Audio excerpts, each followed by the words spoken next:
Hello, this is the sequel of the cervical vertebra, and previous video we talked about typical cervical vertebra. Now in this video I'm going to discuss the atypical cervical vertebrae.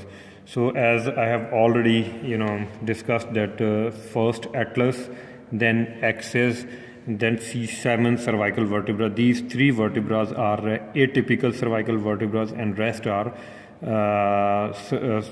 typical cervical vertebrae out of 7 cervical vertebrae.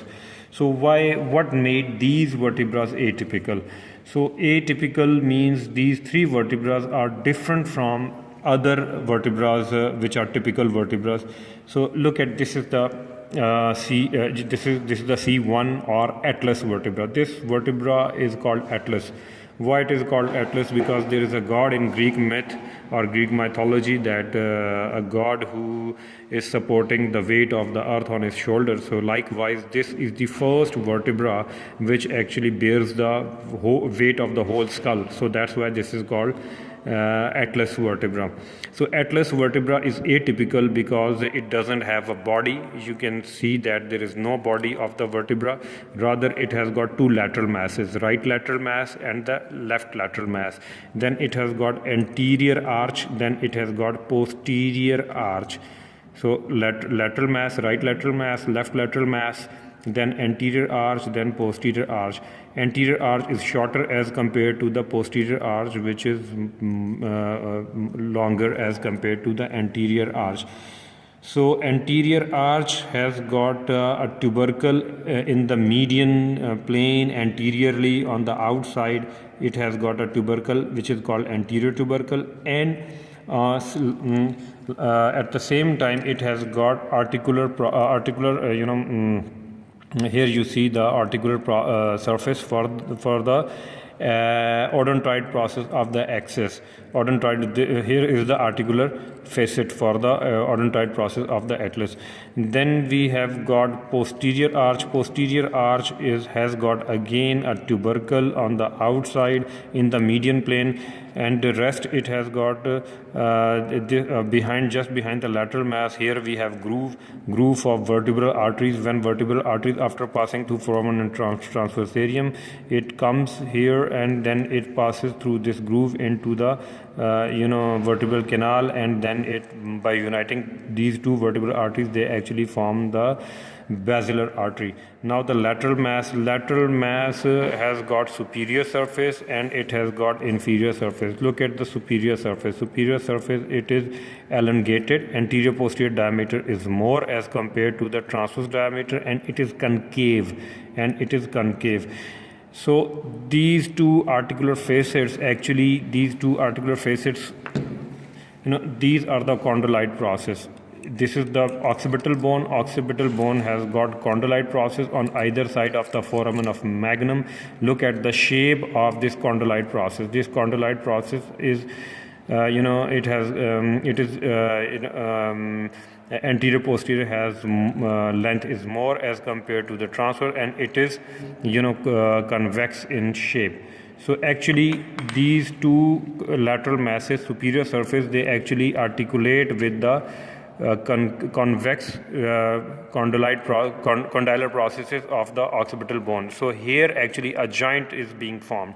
And this here is the joint is being formed, and this joint is this is called atlanto-occipital joint.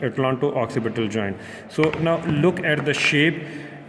Superior articular surface of the atlas bone is convex, whereas the condyloid process here, this condyloid process is concave. So actually now the movement would be gliding movement, anterior posterior. The movement cannot take place from side to side, rather anterior posteriorly. As a result, the nodding movement of the head, flexion or extension, takes place at this joint. Flexion and extension take place at this joint, and this joint is atlanto-occipital joint. Okay, then we have got its clinical whenever there is a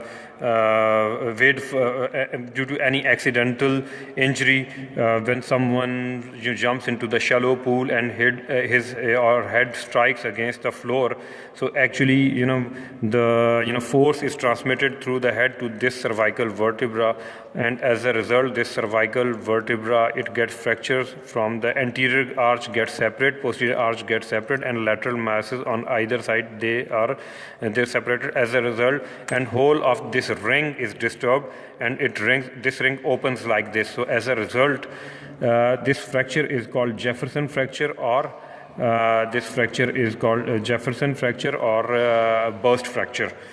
Now we have got second cervical vertebra, which is axis. Axis has got a body, it has got a special feature. That's why it is called atypical, because this feature is different from other vertebra. This is called odontoid process. Odont means tooth, on OID means looks like, so it is a tooth-like process. Some of the anatomists, they think that this odontoid process is actually the body of the C1 vertebra.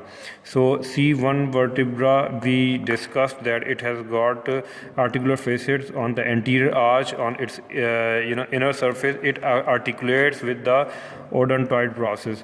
So as a result, rotatory movement takes place at this joint. And then we have got body, then we have got superior articular facet, and this superior articular facet is plane, and it is and directed upward and laterally. It actually articulates with the articular process on the inferior surface of the atlas vertebra. So rotatory movements are taking place at this joint, and this joint being formed, it is called atlantoaxial joint. So then we have got two strong laminas. They join together in posteriorly, and it forms a small small spinous process. Whereas you look at C1 vertebra is atypical because it doesn't have body and it doesn't have spinous process. It is actually in the form of a ring. Whereas our C7 vertebra, which is the also atypical vertebra, this is also called vertebra prominens. Look at the shape of the spinous process. The shape of the spinous process is it has got longest spinous process, and you can feel it behind your neck by just palpating it. So that's why this is called vertebra prominens, because its spinous process is prominent. Then so that's why and it is this spinous process is different from rest of the typical cervical vertebra. Look at this is bifid and short, but rather it is longer. So that's why this C7 vertebra is called vertebra prominens, and rest of the features are same: vertebral body small, then transfer process, foramen transversarium. Then sometimes this foramen transversarium is missing in C7, and sometimes it is present. Then superior articular facets, inferior articular facets. Then we have got superior surface, which is raised from side to side. Inferior is concave, anterior, posterior, and convex from side to side. So inferior surface is a saddle shape. Then vertebral body, and then we have got again spinous process, which is the prominent one. So that's why this vertebra is vertebra prominens. So C1, which is atlas, C2, which is axis, and C7, which is vertebra prominens. These three vertebrae are actually atypical cervical vertebrae, whereas vertebra 3, 4th, 5th, and 6th, they are typical vertebrae. And C1 actually forms joint with the condylar process of the base of the skull with occipital bone. This is condylar process, a part of occipital bone, and nodding movement actually takes place here, whereas rotatory movement which occur at the atlantoaxial joint, actually these two movements take place between the anterior arch posterior surface facet and odontoid process. Thank you very much.